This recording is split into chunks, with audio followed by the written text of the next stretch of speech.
Hi everybody, welcome to the session of measurement of three-phase power using two-watt method. Here we are going to consider the balanced load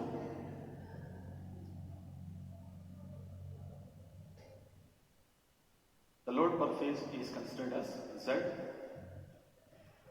and here I am going to consider a star connected network.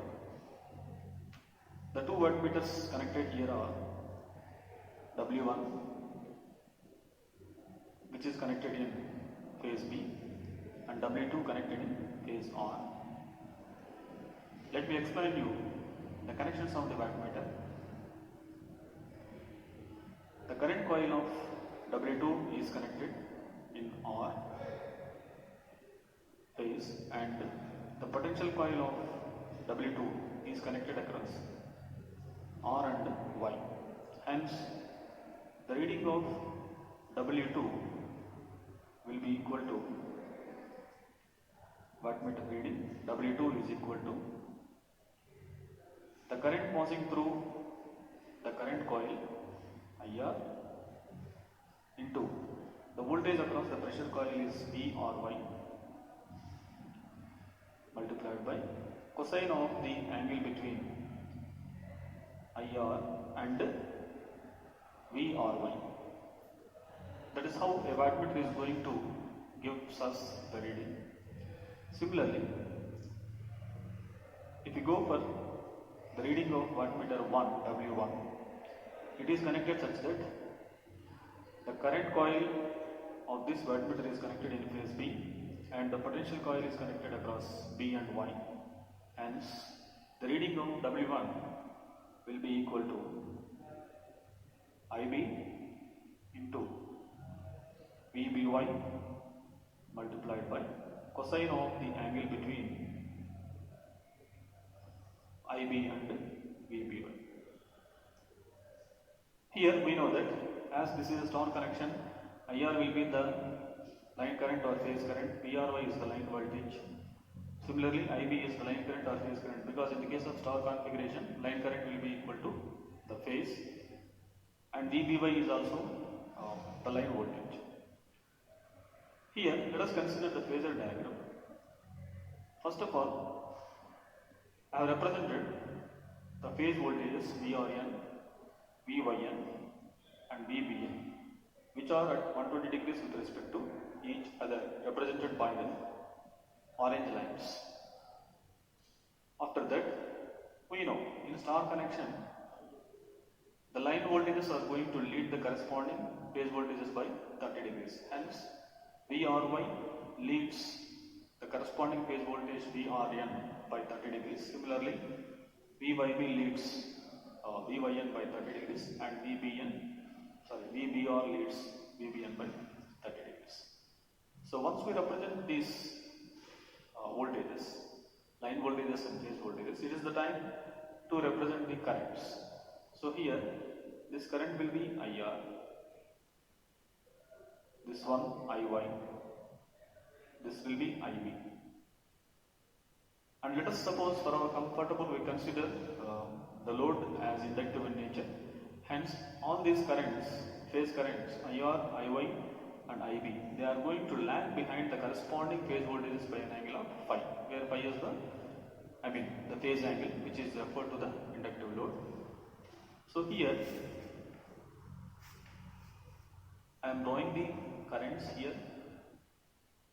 This is IR, lagging behind the corresponding phase voltage by phi.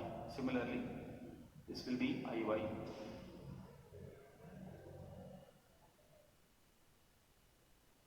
And this will be IB. And the angle between any two currents, if we consider, that will be 120 degrees, because we are going to consider the balanced system. Now, here the reading of W2, here I am drawing once again.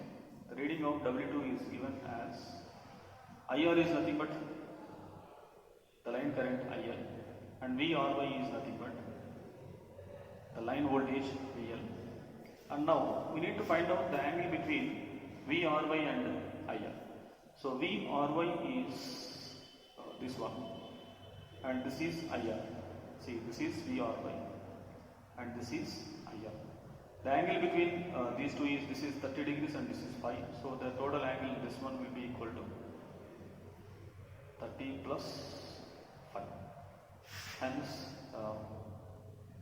the wattmeter W2 is going to show the reading of cos of the angle between IR and VRY is 30 plus phi.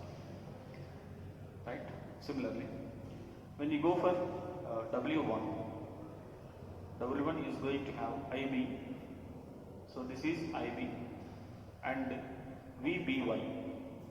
This one is going to be VYB. So if you draw the VBY, we are going to have 180 degrees in phase of position. This is VYB. This one will be BY, and we need to find out this angle. This is small angle. Obviously, this total angle will be 180 degrees. So from here to here, this angle will be 180 degrees, and this is 120. So this total angle will be 60 degrees. Let me explain you. So from here to here, this is 120. So from here to here, this will be 60 degrees. Already we have got one more 30 degrees. So this angle will be now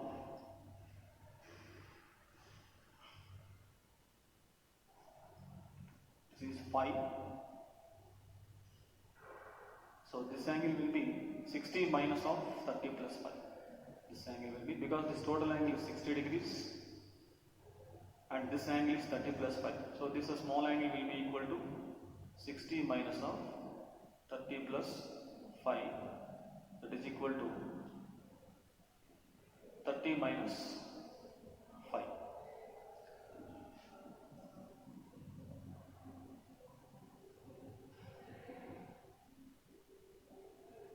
Hence we are going to have IL VL cos of 30 minus phi. So like that we can have the readings of the two wattmeters W1 and W2. Now next we shall go for the addition of these two. Once we obtain these two readings, let us find out W1 plus W2. So here take out VL and IL as common. So cos of 30 plus phi plus cos of 30 minus phi. Cos of A plus B is cos 30 cos phi minus sin 30 sin phi plus cos of A minus B, cos A cos B plus sin A sin B. So cos 30 cos phi plus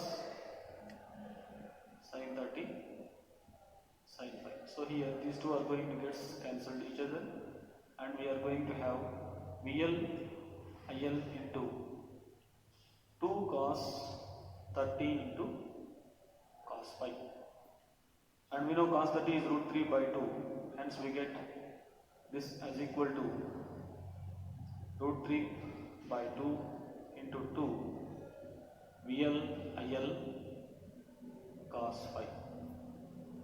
So this is equal to root 3 VL IL cos phi. So this is nothing but the three-phase power. Hence we can find out the magnitude of three-phase power using two wattmeter method. I mean, if we find out the individual readings W2 and W1, you can add those two readings in order to get the total power. That is, we can get root 3 VL IL cos phi. Similarly, you can also find out the power factor also here.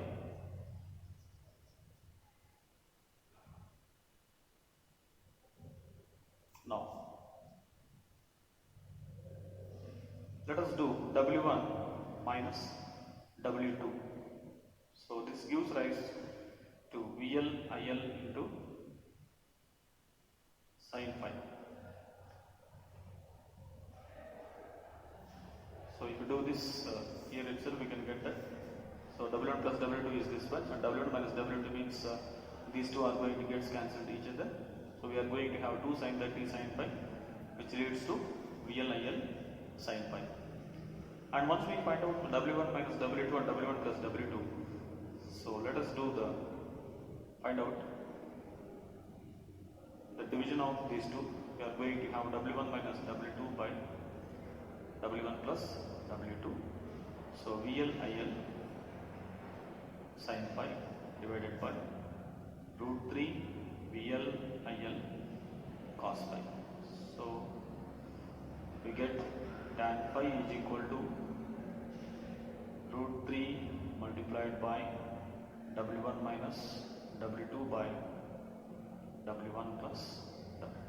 And once we know tan phi, you can find out the phi as tan inverse of root 3 into W1 minus W2 by W1 plus W2, and therefrom you can find out the value of power factors like that. So using two wattmeters, you can find out the total power and also the power factor. That is how we are going to measure the three-phase power using two wattmeters.